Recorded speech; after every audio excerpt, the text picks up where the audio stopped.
शुद्धात्मा कौन है, ऐसा शिष्य ने प्रश्न किया और उसके उत्तर में इस गाथा का जन्म हुआ। शुद्धात्मा कौन है, इस पर हमने चर्चा की कि जो सत्ता स्वरूप शुद्ध चैतन्य है, जो कभी पैदा नहीं हुआ, जिसका कभी नाश नहीं होगा, ऐसा जो शुद्ध चैतन्य एक अक्षय धातु है, जिसका कभी क्षय होता नहीं है। उस पर बात की थी हमने कि सबसे पहले पर्याय के होने के लिए वस्तु का होना तो आवश्यक है, फिर पर्याय विकारी हो अथवा निर्विकारी हो, लेकिन वस्तु तो सदा विद्यमान होना चाहिए। ये हुई थी बात। तो वो वस्तु सदा विद्यमान है और वह प्रति समय होने वाली जो नश्वर पर्याय है, उससे वह भिन्न धर्म वाली है, भिन्न स्वभाव वाली है, क्योंकि पर्याय एक समय में नष्ट हो जाती है। अभी तो विकारी भी है और नष्ट हो जाना ये तो सभी पर्यायों का धर्म है। यहाँ पर्याय से आत्मा को विरक्त कराकर आचार्य पर्याय के प्रति द्वेष नहीं पैदा करना चाहते, लेकिन इससे वितराग भाव का जन्म होता है। पर्याय मिट जाए ये हम नहीं चाहते हैं, आचार्य भी नहीं चाहते हैं। पर्याय तो रहने वाली है, रहेगी, लेकिन हम उस पर्याय के साथ जैसी उसकी स्थिति है, जैसा उसका स्वरूप है, वैसा ही व्यवहार करें तो हमारा ज्ञान सच्चा है। जब पर्याय क्षणभंगुर है और क्षणभंगुर पर्याय को यदि हम स्थायी मानकर और उस आत्मा को ही पर्याय के बल से, पर्याय की ओर से स्थायी और ध्रुव मान लेते हैं, तो वास्तव में हम नाश का प्रति समय अनुभव करते हैं। नाश का मन क्लेश का और आकुलता का अनुभव करते हैं। इसलिए पर्याय होने पर भी, द्रव्य के साथ होने पर भी द्रव्य में मिलाने लायक नहीं है, क्योंकि द्रव्य और पर्याय ये दोनों दो हैं, एक नहीं है। मिल जाते हैं तो एक हो जाएंगे ना, और मिल जाने की बात वो तो अनंत है। फिर एक विरुद्ध धर्म वाला अगर दूसरे से मिल जाएगा तो फिर और जो विरुद्ध धर्म वाले हैं जगत के, वे सारे मिलकर सर्व संकर दोष आएगा। ऐसा अपन समयसार में पढ़ चुके हैं पहले। सबकी मिलावट का, सारी जगत के पदार्थों का एक ढेला हो जाएगा। इसलिए वो दोष होता नहीं है। वो तो अगर ऐसा माने तो यह दोष आता है, लेकिन ऐसी घटना कभी घटी नहीं है जगत में कि सारे के सारे पदार्थ मिलकर एक हो गए हों। तो जैसे हम परद्रव्य को परद्रव्य मानते हैं, अपना नहीं मानते, अलग मानते हैं, उसी तरह पर्याय भी द्रव्य से भिन्न स्वभाव वाली होने के कारण हम पर्याय को ही द्रव्य मान लें तो ये कितनी बड़ी भूल हुई, महान भूल हो गई ना।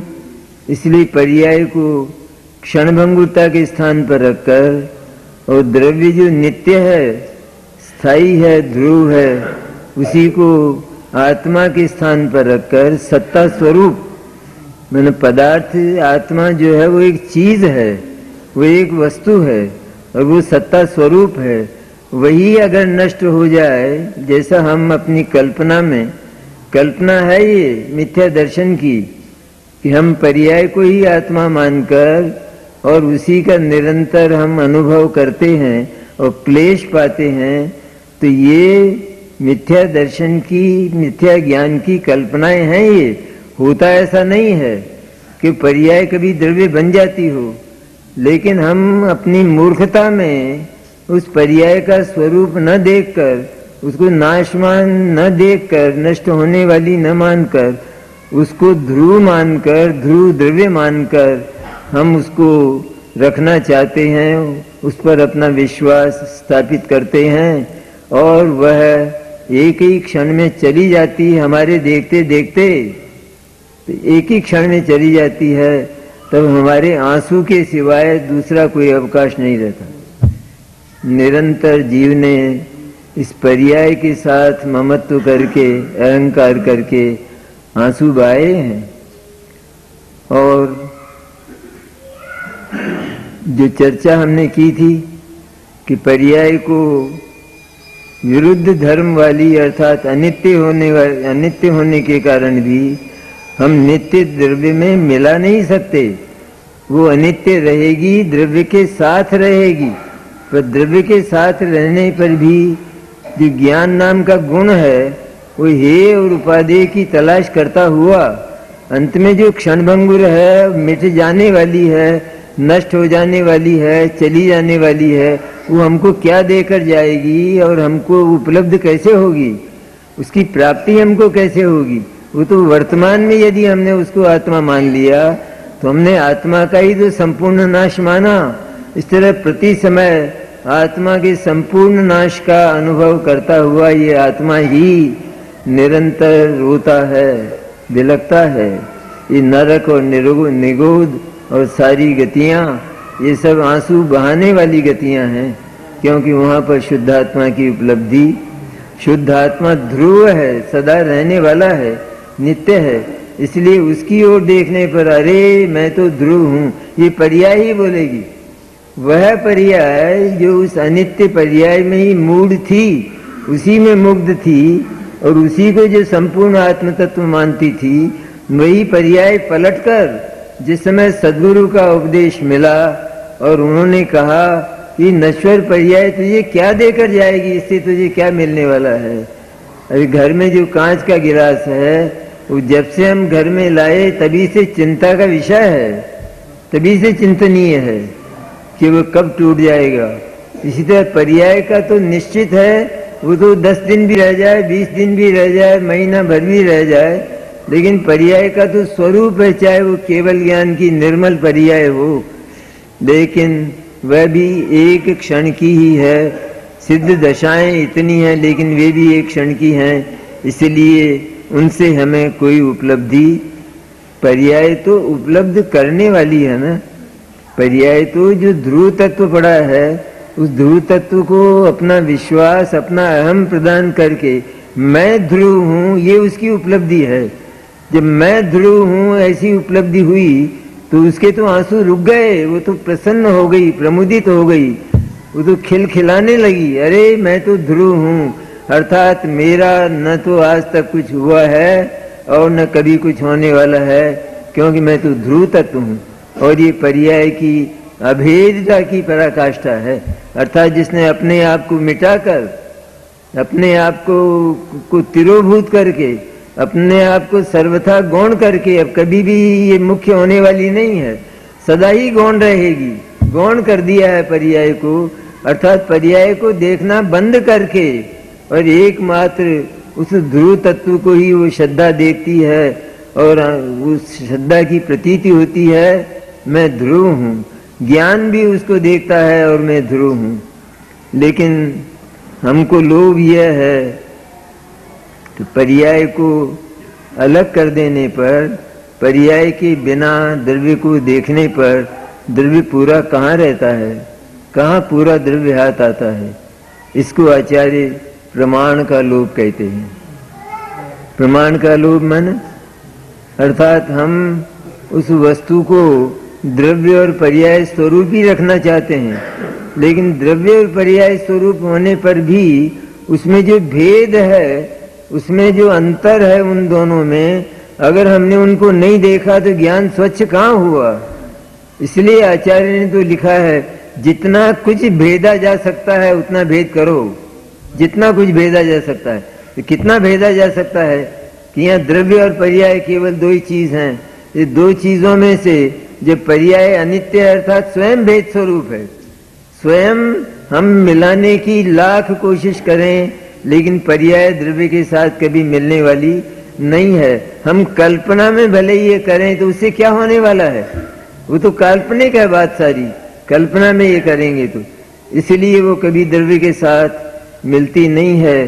प्रमाण के लिए स्वयं नए चक्र में आचार्य ने कहा है कि प्रमाण इसलिए पूज्य नहीं है क्योंकि उसमें पर्याय का निषेध नहीं आता।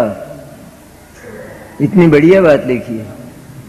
प्रमाण में हम सारी बात कहते हैं ना, यह मनुष्य है अथवा ये आम है, ये बोला हमने तो ये प्रमाण वचन हुआ। इसमें हमने द्रव्य पर्याय का भेद किए बिना द्रव्य और पर्याय दोनों को लेकर और उसका कथन किया। तो ये आम है, इसमें हमारी भेद दृष्टि नहीं है, संपूर्ण आम को देखने का एक प्रयोजन है। लेकिन उसमें जो भेद है, उसमें छिलका है, उसमें गुठली है, उसमें तंतु है, उसमें रस है, ये अगर हम नहीं देखते हैं तो हमको उपादेय तत्व की प्राप्ति कहाँ होती है, जिसको हम ढूंढ रहे हैं निरंतर। जिस सुख की निरंतर हम तलाश में हैं वो हमको प्राप्त कैसे होगा अगर हम उसके भेद में नहीं जाते हैं तो। इसीलिए भेद दृष्टि से जितना कुछ भेदा जा सकता है तो भेद दिया हमने। अब द्रव्य और पर्याय दो ही तो हैं, सारा जगत तो एक, और उसकी तो चर्चा करना ही नहीं है अब, कि वो तो बिल्कुल न्यारा ही है, अलग ही है, और मेरे से उसका रंच मात्र भी अणु मात्र भी संबंध नहीं है। ऐसा जानकर अब केवल एक पदार्थ के द्रव्य और पर्याय रहे, इनमें भी अगर भेद हो सकता है तो भेद करो। और जब भेद किया तो पर्याय न्यारी रह जाती है, अर्थात पर्याय केवल जानने और मानने वाली रह जाती है, और द्रव्य सत्ता स्वरूप ध्रुव रह जाता है, वो साक्षात वस्तु। द्रव्य माने मूल चीज, साक्षात वस्तु। पर्याय माने सिर्फ जानने और मानने वाली चीज। तो जानने और मानने वाली जो पर्याय है वो कैसा ही जाने माने, लेकिन जो द्रव्य सदा ज्यों का त्यों जैसा का तैसा पड़ा है उसमें क्या अंतर और क्या फर्क आने वाला है। हमने माना सीता के चरित्र को, हमने कुछ भी माना, लेकिन इसे सीता के चरित्र में क्या अंतर पड़ा। हम स्वयं जैन श्रावक हैं और चरित्रवान पुरुष हैं, और दुनिया के लोग अगर हमको किसी दूसरी दृष्टि से देखते हैं तो उससे हमारे चरित्र में क्या अंतर पड़ने वाला है। इसी तरह मिथ्या दर्शन की पर्याय ने, मिथ्या ज्ञान की पर्याय ने, मिथ्या चारित्र की पर्याय ने उस ध्रुव तत्व को नाना प्रकार का नारकी, तिर्यंच, मनुष्य, देव, अरे वो तो कभी होता ही नहीं है ना। वो तो वहां रहकर भी उनसे न्यारा ही रहता है। वहां जैसे कांटों के भीतर फूल रहता है, तो कांटों में फूल रहता है तो बिल्कुल न्यारा रहता है ना, और कांटों को बचाकर हम फूल को आराम से उपलब्ध कर सकते हैं। इसी तरह इन सारी पर्यायों से बचकर अर्थात ये मैं नहीं हूं, इतना ही करना है, हटाना नहीं है। पर्याय को कहीं हटाना हो ऐसा नहीं करना है, लेकिन पर्याय को गौण कर देना है, अदृश्य कर देना है, और अदृश्य कर देने पर वो दिखाई नहीं देगी, लेकिन देखने वाली स्वयं वही है।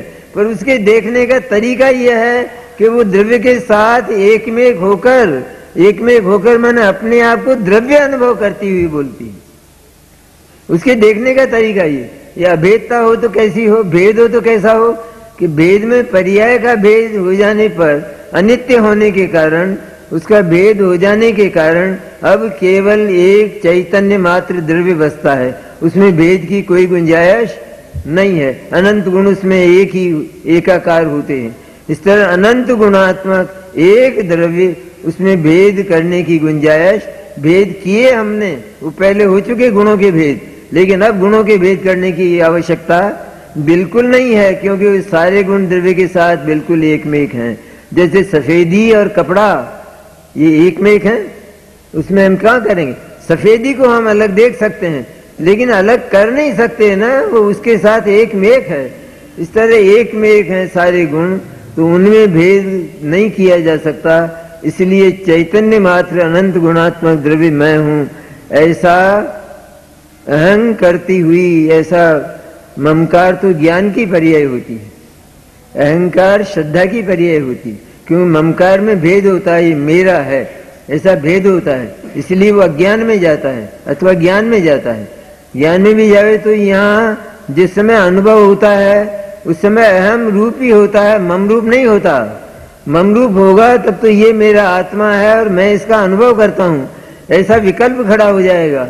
और विकल्प में अर्थात चंचलता में, विचारों में, तरंगों में कभी भी अनुभूति नहीं हो सकती, क्योंकि वो आत्मा ध्रुव और स्थायी है, निर्विकल्प है, वो चंचल नहीं है, उसमें अचलता है, वो चलता नहीं है कभी, वो चला नहीं है कभी, अर्थात अपने स्वरूप से वो स्खलित नहीं हुआ। इसलिए वो द्रव्य सदा ही ध्रुव रहता है। और पर्याय जो श्रद्धा की हो अथवा ज्ञान की हो, दोनों ही पर्याय उसमें अहम करती हुई उत्पन्न होती हैं, तब उनका नाम सम्यक दर्शन और सम्यक ज्ञान होता है। लेकिन सम्यक दर्शन की पर्याय अपने आप को सम्यक दर्शन न मानकर ध्रुव ज्ञायक तत्व मानती है। ध्रुव चैतन्य की अभेदता है ना, अभेदता करो तो इतनी अभेदता करो कि फिर गुंजाइश न रहे। तो यहाँ कोई गुंजाइश नहीं रही कि जो पर्याय है वही द्रव्य बन गई, तो अब क्या बचा है? अब कौन सी अभेदता करना है? और अभेदता पर्याय को करना है, द्रव्य को नहीं करना है। द्रव्य को तो कुछ करना ही नहीं है ना, वो तो अकर्ता है ना, इसलिए उसे कुछ नहीं करना है। इस अभेदता पर्याय को करना है, तो इसने इतनी अभेदता की कि अपना सर्व समर्पण कर दिया, और सर्व समर्पण करके मैं तो शुद्ध ज्ञायक हूँ ये मानकर बैठ गई, तो उसका नाम सम्यक दर्शन। और उसी अहम करने वाली ज्ञान की पर्याय का नाम मैं शुद्ध चैतन्य हूँ। दोनों का एक ही स्वर होता है, वो प्रतीति रूप होती है, वो अहम रूप होती है, और ये संवेदन रूप होता है, लेकिन दोनों का स्वर एक ही होता है, अहम रूप। मैं तो शुद्ध चैतन्य हूँ। ज्ञान भी ऐसा बोलता है, श्रद्धा भी ऐसा बोलती है। इसलिए द्रव्य और पर्याय को जानकर, द्रव्य और पर्याय में जो भेद हो सकता है वो भेद करना चाहिए, तब हमको मक्खन अर्थात शुद्ध चैतन्य की प्राप्ति हो सकती है, अन्यथा नहीं हो सकती। इसलिए प्रमाण का लोभ छोड़कर, स्वयं आचार्य ने कितना कहा है कि प्रमाण पूज्य नहीं है। पूज्य नहीं है का अर्थ प्रमाण का अनादर करना। प्रमाण ज्ञान तो सम्यक ज्ञान को कहते हैं, व्यवहार नहीं भी सम्यक ज्ञान है, तो प्रमाण ज्ञान व्यवहार में जाता है। इसलिए प्रमाण ज्ञान का तिरस्कार नहीं करना है। पूज्य नहीं है का अर्थ यह हुआ कि यदि हम उस प्रमाण ज्ञान का अवलंबन लें तो उस प्रमाण ज्ञान के अवलंबन से कभी भी शुद्धात्मा की उपलब्धि, अर्थात प्रमाण ज्ञान में प्रमाण का विषय द्रव्य पर्याय स्वरूप पूरी वस्तु, उस पूरी वस्तु को लेकर यदि हम श्रद्धा और ज्ञान उत्पन्न करना चाहें तो वे उत्पन्न नहीं होंगे, पर केवल नित्य और अनित्य रूप विकल्प पैदा होकर, और विकल्पात्मक दशा का अंत नहीं होगा। निर्विकल्प चैतन्य की जो शुद्ध अनुभूति है वो कभी नहीं हो सकेगी। और हमारा जो ये प्रमाण का लोभ है, इसमें हमने कभी ये सोचने का की तकलीफ नहीं की कि यदि हम इस पर्याय को द्रव्य के साथ रख देते हैं और तब हम उसे श्रद्धा का और ज्ञान का विषय बनाते हैं, तो फिर जब ये पर्याय स्वयं श्रद्धेय के साथ रहकर श्रद्धेय बन गई, तो फिर श्रद्धा करने वाला कौन रहेगा? कौन श्रद्धा करेगा? पर्याय तो श्रद्धेय हो गई ना, क्योंकि वो तो द्रव्य के साथ हो गई। और द्रव्य के साथ जब हो गई तो श्रद्धा कौन करेगा? और श्रद्धा करना है पर्याय को, इसलिए पर्याय भिन्न ही है और उसे भिन्न ही रहना चाहिए, इसलिए वो भिन्न ही रहती है। इसलिए कभी भी ये प्रमाण का लोभ करके और वस्तु तत्व को मिटाने की चेष्टा नहीं करना। प्रमाण के अवलंबन से, अर्थात प्रमाण का विषय भूत जो द्रव्य पर्याय स्वरूप पूरा पदार्थ है, उसके अवलंबन से कभी भी विकल्प का अंत नहीं होगा, क्योंकि इसमें दो विरुद्ध धर्म दिखाई देंगे, एक नित्य दिखाई देगा और एक अनित्य दिखाई देगा। इसलिए नित्यात्मक वस्तु है, ऐसा अनुभव होने के कारण विकल्प का अंत नहीं होगा। मैं ध्रुव एक हूँ, इस तरह एकत्व की अनुभूति में विकल्प का अंत होता है। और दूसरी बात कि श्रद्धा और श्रद्धे ये दोनों किसी दूसरे पदार्थ की तो इनको आवश्यकता होती नहीं है। ये दोनों एक ही पदार्थ के अवयव हैं, श्रद्धा और श्रद्धे। तो दोनों एक ही वस्तु में रहते हैं ना। श्रद्धा और श्रद्धे ये दोनों एक ही वस्तु में रहेंगे ना। आत्मा की चर्चा चलती है, क्योंकि श्रद्धा आत्मा का धर्म है, आत्मा का गुण है। इसलिए श्रद्धा और श्रद्धे ये दोनों आत्मा में ही तो रहते हैं। तो आत्मा में जब श्रद्धे जब शुद्धात्म तत्व है तो भी श्रद्धा जो है वो तो उससे स्वयं ही अलग रह जाती है ना, उससे अलग भिन्न रह जाती है ना, वो तो अपने आप ही भिन्न रह जाती है ना। तो भिन्न रहकर और वो उसके साथ अभेद होकर भिन्न भी रहे, अर्थात भिन्नता तो उसकी कभी मिट ही नहीं सकती, क्योंकि वो अनित्य है और वो नित्य है, इसलिए दोनों कभी एक हो ही नहीं सकते। लेकिन नहीं मिटकर भी वो अपने आप को मिटाकर अपना सर्व समर्पण तब होता है कि जब आप अपने आप को मिटाकर अदृश्य कर दें। अर्थात श्रद्धा के समय, शुद्धात्मा की श्रद्धा के समय स्वयं श्रद्धा की पर्याय नहीं दिखाई देती, लेकिन मैं शुद्ध चैतन्य हूं ये दिखाई देता है। इसलिए श्रद्धा और श्रद्धे ये दोनों एक ही पदार्थ में होते हैं, और एक ही पदार्थ जो आत्म तत्व है उसमें होने चाहिए। तो श्रद्धा श्रद्धे दो हुए ना, या एक हो गया? श्रद्धा और श्रद्धे जब हमने ये बात कही तो श्रद्धे से श्रद्धा भिन्न हुई कि नहीं हुई? एक तो श्रद्धा करने योग्य जिसमें हमें अहम करना है, एक तो वो, और एक श्रद्धा करने वाली पर्याय, ये दोनों भिन्न हो गए कि नहीं अपने आप स्वतः ही? फिर हम इनको मिलाने की चेष्टा क्यों करते हैं? इसलिए श्रद्धा और श्रद्धे एक ही पदार्थ में रहते हुए भी दोनों अपने स्वरूप में भिन्न हैं। एक उस श्रद्धे को अहम देती है, उस श्रद्धे को ध्येय बनाती है, और श्रद्धे को ध्येय बनाकर उसमें अहम करती हुई मैं स्वयं शुद्ध ज्ञायक तत्व हूँ, चैतन्य तत्व हूँ, ध्रुव तत्व हूँ, इस प्रकार का अहम करती हुई और ज्ञान उसका संवेदन करता हुआ, इसी का संवेदन एकमात्र इसी का, मैं शुद्ध चैतन्य ज्ञायक ध्रुव तत्व हूँ, ऐसा ज्ञान भी संवेदन करता हुआ सम्यक दर्शन और सम्यक ज्ञान का जन्म हो जाता है। वो सद्भूत व्यवहार नय का विषय है, वो निश्चय नय का विषय नहीं है, वो व्यवहार है। ये जो सम्यक दर्शन, सम्यक ज्ञान और सम्यक चारित्र की जो पर्याय पैदा हुई, वो निश्चय नहीं, वो शुद्ध नय नहीं। शुद्ध नय का विषय तो ध्रुव तत्व है, उसमें भेद नहीं होता है। इसलिए ये जो पर्याय पैदा हुई, ये पर्याय चूंकि आत्मा की हैं और आत्मा के भीतर पैदा हुई हैं, इसे और शुद्ध पर्याय हैं, इसलिए इनको सद्भूत व्यवहार कहते हैं। तो ये व्यवहार नहीं हुआ, ये सारा ही मोक्ष मार्ग और सारी मोक्ष की पर्यायें वो व्यवहार नय में जाती हैं, निश्चय नय में नहीं जाती हैं। इस तरह ये जो श्रद्धा की चर्चा है ये काफी मार्मिक है।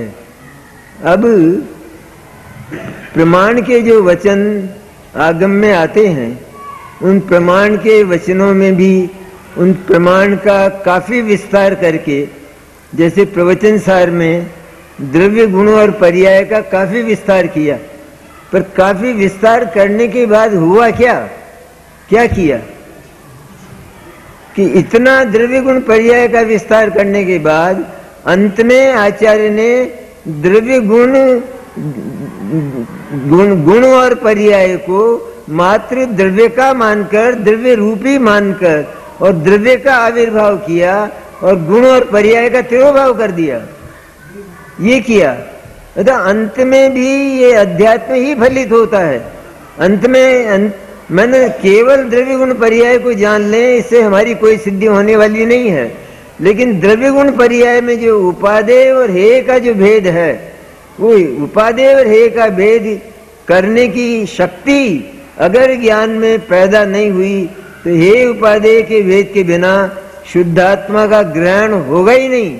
शुद्धात्मा को हम जानने की कोशिश करेंगे ही नहीं। हम तो सदा ही द्रव्य गुण पर्याय की एकता लेकर उस वस्तु को देखेंगे और शुद्ध तत्व की उपलब्धि नहीं हो सकेगी। और द्रव्य गुण पर्याय ये तीनों द्रव्य गुण अनेक हैं, पर्याय अनेक हैं और क्षणभंगुर हैं और विकारी हैं। इस प्रकार इनमें भेद होने के कारण वास्तव में विकल्पों का ही जन्म होता रहेगा, द्रव्य गुण पर्याय के विकल्पों का।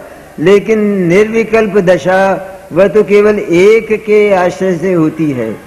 एक, केवल एक शुद्ध जो सदा अरूपी तत्व है, ध्रुव तत्व है, उस एक के ही आश्रय से निर्विकल्प दशा। क्यों, उसमें कहाँ विकल्प है? मैं तो ध्रुव हूं, बस हो गया। दूसरी पर्याय आई, मैं तो ध्रुव हूं, मैं तो त्रैकालिक हूं, मैं तो शुद्ध हूं, मैं तो चिन्मात्र तत्व हूं, मैं तो परम पारणामिक भाव स्वरूप हूं। केवल इतना ही, माने इतना ही जिसमें आता है, उसमें विकल्प कहाँ है? उसमें तो परम सत्य है, अर्थात आत्मा ऐसा ही है। आत्मा दूसरी प्रकार का है ही नहीं, क्योंकि वो अनादि अनंत और अविनश्वर है। ये बात आचार्य इस पैराग्राफ में करते हैं। फिर हम प्रमाण ज्ञान से इस शुद्ध नय की उत्पत्ति कैसे होती है, इसकी चर्चा भी आगम के आधार पर करेंगे।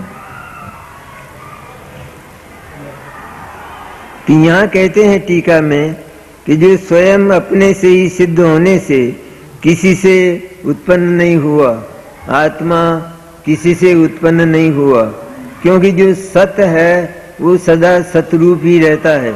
सत्य का कभी सर्वथा अभाव नहीं होता।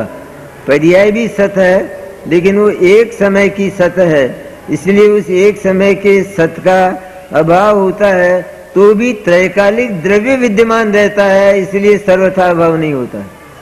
पर्याय का सर्वथा अभाव हो जाने पर भी सर्व और दूसरे समय में नई पर्याय उत्पन्न होने पर भी सर्वथा असत का जन्म क्यों नहीं माना जाता?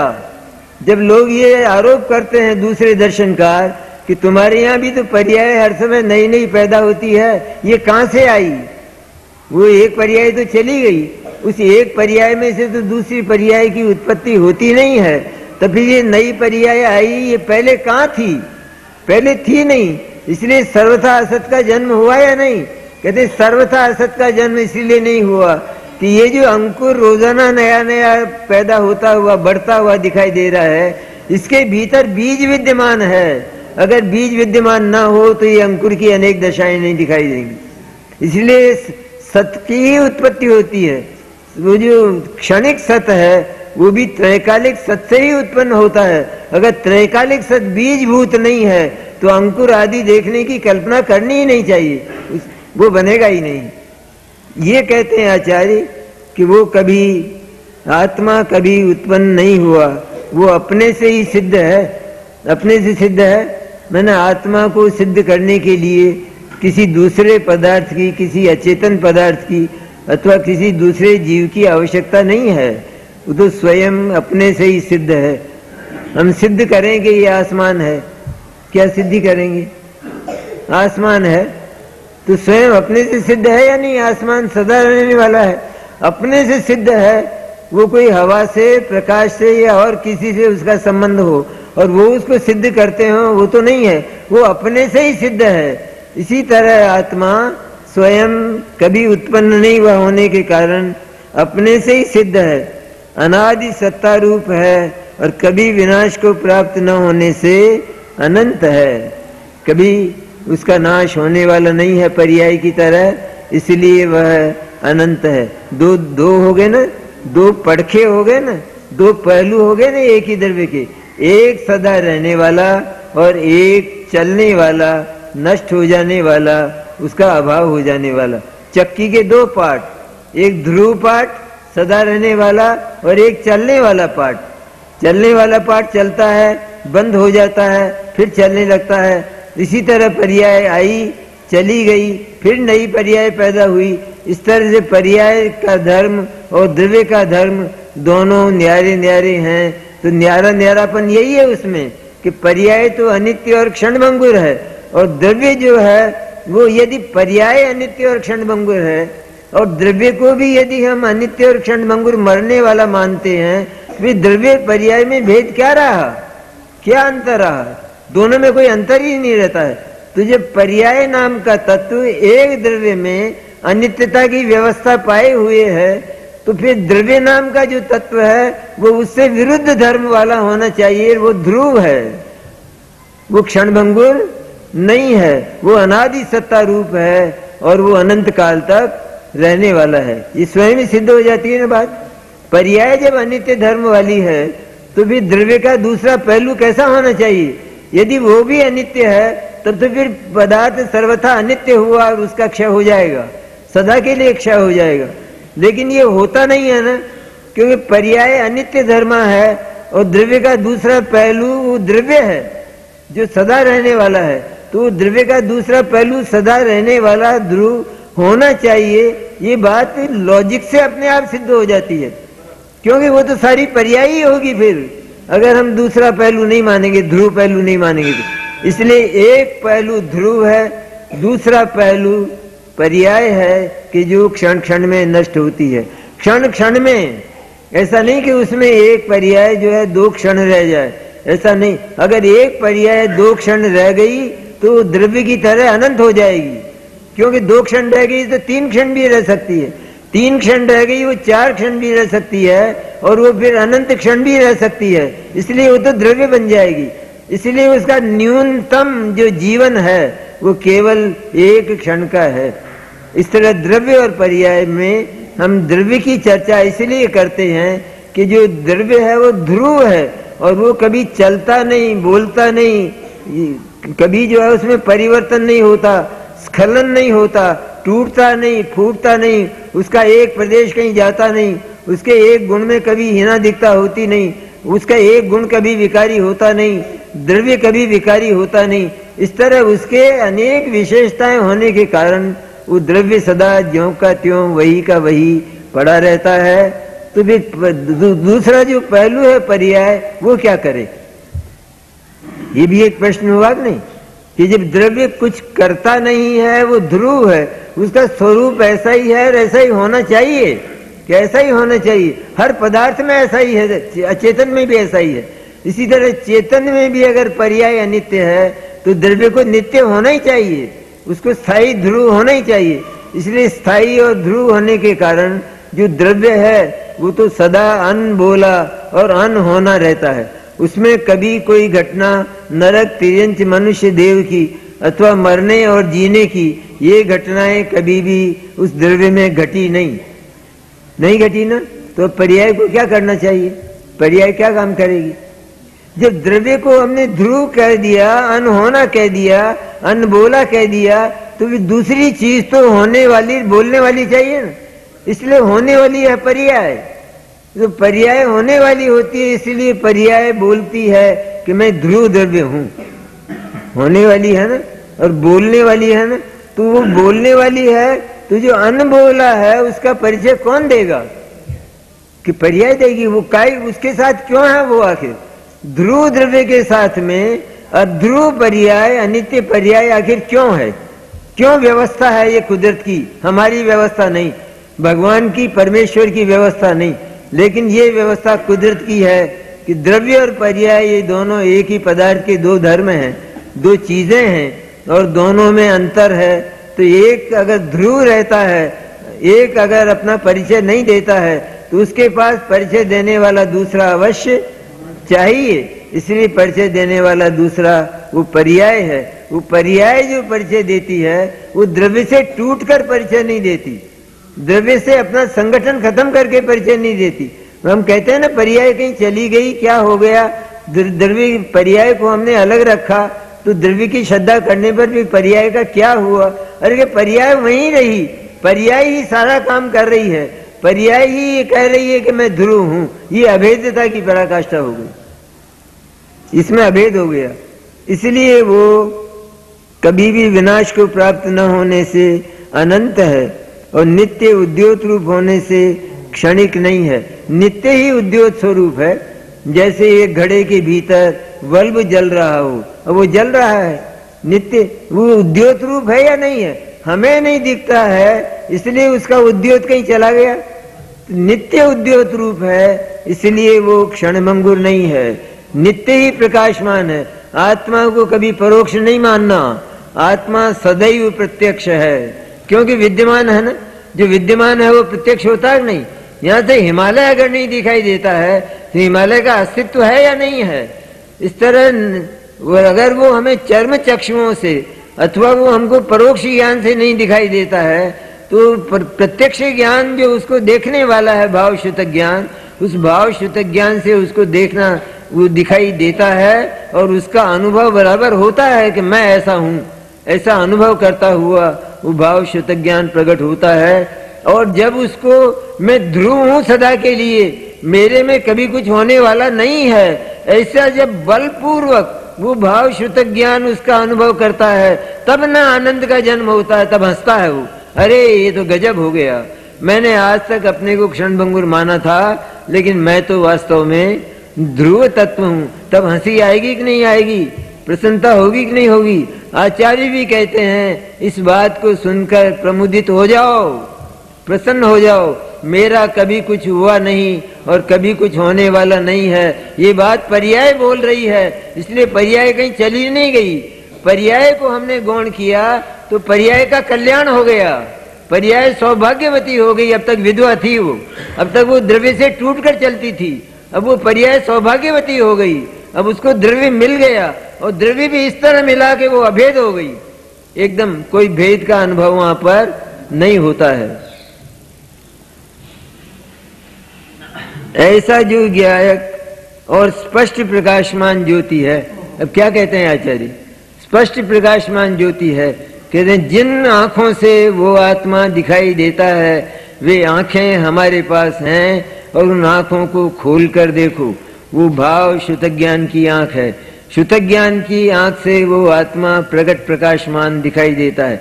मैं प्रकट प्रकाशमान तत्व हूं, ऐसा वो शुद्ध ज्ञान अनुभव करता हुआ भाव शुद्ध ज्ञान बन जाता है, उसको भाव शुद्ध कहते हैं।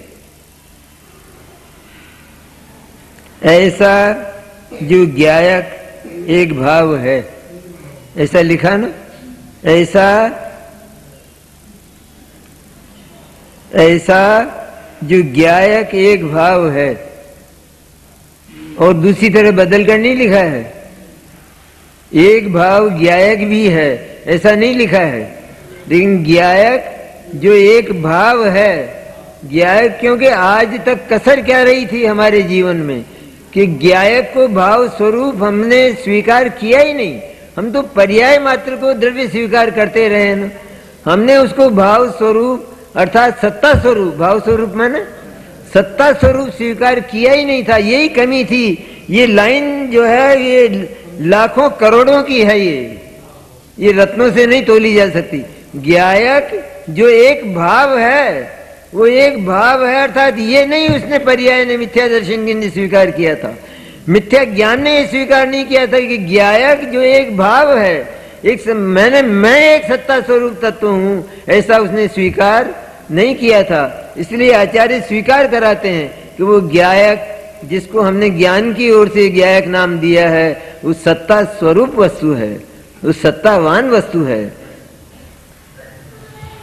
वह संसार की अवस्था में अनादि बंध पर्याय की निरूपणा से क्षीर नीर की भांति कर्म पुद्गलों के साथ एक रूप होने पर भी द्रव्य के स्वभाव की अपेक्षा से देखा जाए तो दुरंत कषाय चक्र के उदय की विचित्रता के वश से प्रवर्तमान पाप और पुण्य को उत्पन्न करने वाले समस्त अनेक रूप शुभाशुभ भाव उनके स्वभाव रूप परिणमित नहीं होता।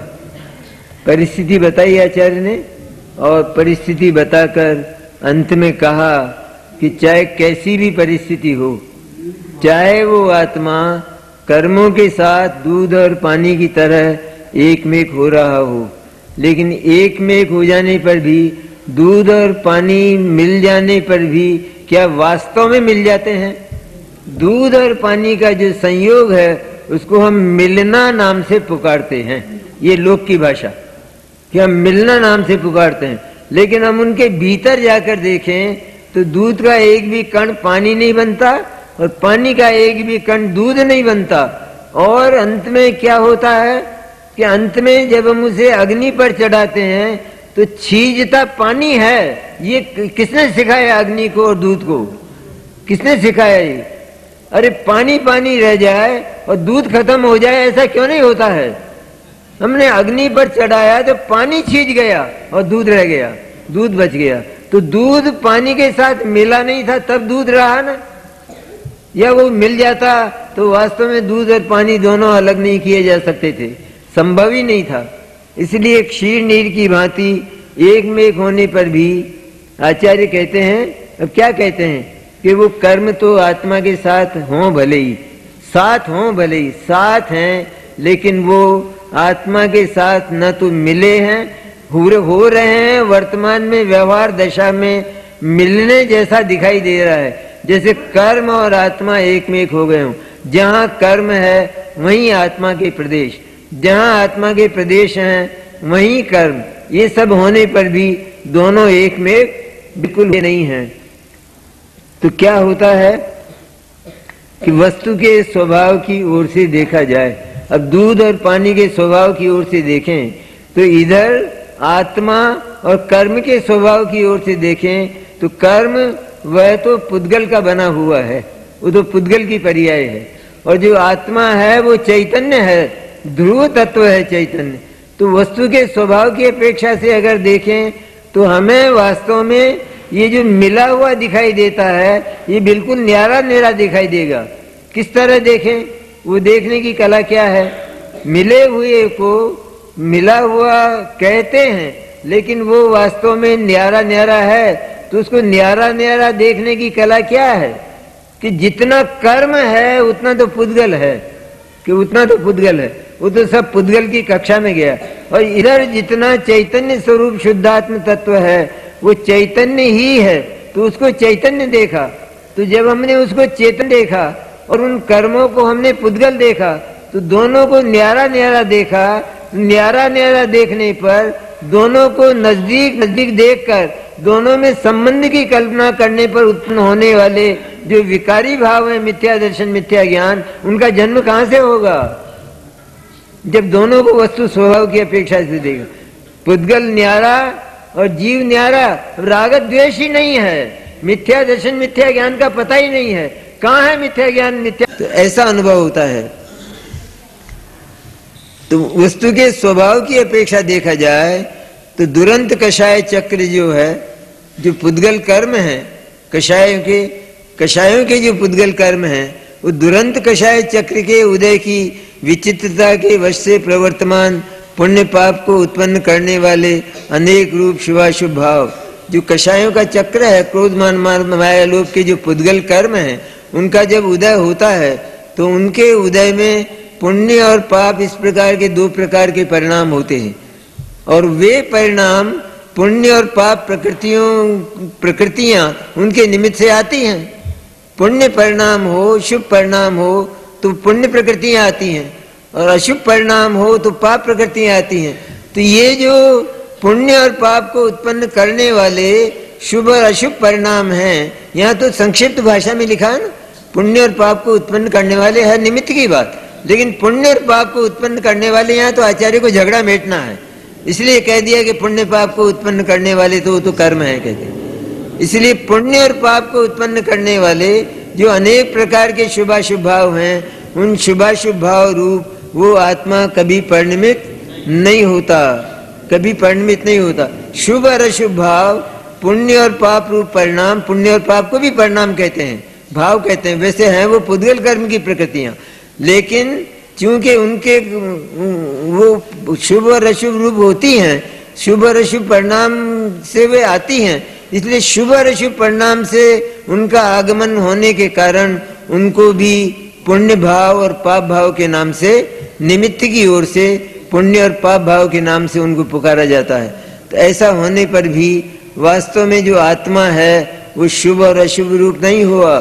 शुभ और अशुभ रूप हो जाता तो शुभ भाव उसका एक क्षण में विनाश, अशुभ भाव उसका एक क्षण में विनाश, तो आत्मा का भी एक क्षण में विनाश हो जाता और आत्मा का पता भी नहीं रहता। फिर ये चर्चा भी नहीं होती कि आत्मा शुभाशुभ भाव से भिन्न है और वो शुभाशुभ भाव रूप परिणमित नहीं होता। तो वो कभी, क्योंकि शुभ भाव वो भले ही हमें भले लगते हों, भीतर से शुभ भाव का भला लगना ये संसार परिभ्रमण का महाकारण, शुभ भाव का होना नहीं।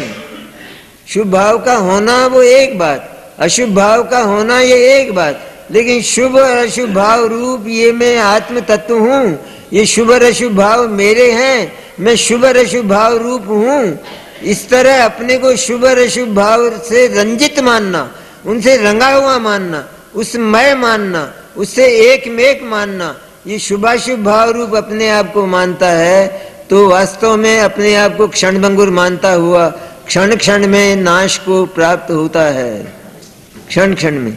इसलिए शुभाशुभ भाव रूप नहीं होता है। एक कृष्ण पक्ष है और एक शुक्ल पक्ष है। जो अशुभ भाव हैं वो तो कृष्ण पक्ष है, जो शुभ भाव हैं वे शुक्ल पक्ष हैं। लेकिन जैन श्रावक को उस अंधेरे में, मैंने कृष्ण पक्ष के अंधेरे में और शुक्ल पक्ष की चांदनी में, दोनों में से किसमें भोजन कर लेना चाहिए जैन श्रावक को? क्योंकि वो तो चांदनी है ना, वो तो कृष्ण पक्ष से बिल्कुल न्यारे प्रकार की है ना, तो बिल्कुल न्यारे प्रकार की, मैंने वो अंधेरा और वो उजेला, लेकिन वो वास्तव में उजेला नहीं, वो प्रकाश नहीं है, वो रात्रि की पर्याय है। कृष्ण पक्ष और शुक्ल पक्ष ये दोनों रात्रि की पर्याय हैं। इस तरह शुभ भाव और अशुभ भाव ये दोनों भाव बंध की पर्याय हैं, ये दोनों भाव अशुद्ध पर्याय हैं, ये दोनों भाव आत्मा की पर्याय वास्तव में। क्योंकि आत्मा शुभ रूप और अशुभ रूप कभी हुआ नहीं, होगा भी नहीं और होने वाला भी नहीं है। इसलिए शुभाशुभ भाव रूप जो परिणमित नहीं होता। तो इसी तरह आत्मा को भी न शुभ भाव के साथ एकता और न अशुभ भाव के साथ एकता, एकता है ही नहीं। द्रव्य रूप से ही देखा जाए तो आत्मा को शुभ और अशुभ भाव के साथ एकता नहीं है, तो फिर पर्याय को क्या अधिकार है कि वो उनको एक माने? इसलिए पर्याय भी उसको शुभ और अशुभ भाव ही मानती हुई और आत्मा को शुभ और अशुभ भाव से न्यारा शुद्ध शुद्ध वीतराग भाव रूप, शुभ और अशुभ भाव से तीसरा क्या है, तीसरी भूमिका क्या है? वीतराग भूमिका, मध्यस्थ भूमिका, न्यायाधीश की भूमिका। वीतराग भाव माने न्यायाधीश की जो भूमिका है उस रूप आत्म तत्व है। तो वो कभी भी किसी शुभ और अशुभ के पक्ष रूप, शुभ और अशुभ के कर्म रूप कभी वो होता नहीं है। इसलिए वो पर भाव, इसलिए ज्ञायक भाव से जड़ भाव रूप नहीं होता। शुभ भाव और अशुभ भाव जब आत्मा नहीं है, चेतन नहीं है, तो फिर वे वास्तव में अचेतन सिद्ध हो जाते हैं। कौन हुए? कौन हुए वे? जब शुभ भाव और अशुभ भाव ये आत्मा में नहीं है, क्योंकि ये तो विकारी भी हैं, पर के साथ संबंध वाले हैं, पराधीन भाव हैं, पर के होने पर ही ये भाव होते हैं। आत्मा किसके होने पर होता है? आत्मा का किसके साथ संबंध है? आत्मा कभी पराधीन हुआ है कि उसे स्वाधीन होना पड़े? आत्मा तो सदा से ही सत्ता स्वरूप स्वाधीन तत्व है। शुभाशुभ भाव एक एक समय में उत्पन्न होने वाले पराधीन भाव, पर के होने पर पर का अवलंबन लेने वाले भाव हैं। इसलिए आत्मा कभी भी शुभाशुभ भाव रूप नहीं होता। तो शुभाशुभ भाव रूप नहीं होता, इसका अर्थ यह हुआ कि आत्मा जब चैतन्य तत्व शुभ और अशुभ भाव से बिल्कुल न्यारा है और शुभ और अशुभ रूप वो नहीं है, इसका अर्थ ये हुआ कि शुभ और अशुभ भाव आत्मा से बिल्कुल न्यारे हैं। न्यारे हैं तो आत्मा अगर चेतन है, हमने आत्मा को चेतन और ज्ञायक माना है, तो शुभ और अशुभ भाव कौन हुए? अचेतन हुए। अरे हम अगर जैन हैं तो भी दूसरे कौन हुए? दूसरे अजैन हो गए। इस तरह आत्मा वास्तव में चैतन्य तत्व है, ध्रुव आत्मा, तो वे शुभ और अशुभ भाव अचेतन सिद्ध हो जाते हैं। इसलिए वो चेतन भाव से बदलकर कभी भी शुभाशुभ भाव रूप, जड़ भाव रूप वो नहीं होता है, जड़ भाव रूप नहीं होता। इसलिए वह प्रमत्त भी नहीं है। शुभाशुभ भाव तो प्रमत्त दशा है। जब वो प्रमत्त ही नहीं है तो फिर उसे अप्रमत्त होने की कहाँ आवश्यकता है? जो प्रमत्त हो अर्थात जो विकारी हो, जो बंधा हुआ हो, वो वास्तव में मुक्त हो। जो विकारी हो उसे विकार को दूर करने की आवश्यकता पड़े, लेकिन जो विकारी ही नहीं है, सदा से ही निर्विकार है, तो वो विकार को दूर करने की उसे कब आवश्यकता होगी? अनंत काल में भी कभी विकार से निर्विकार होने की बात शुद्ध चैतन्य में होती ही नहीं है। क्यों? वो तो क्षणभंगुर हो जाएगा। अगर विकारी हुआ और विकारी से निर्विकारी हुआ, ये तो क्षणभंगुर दशाएं हैं।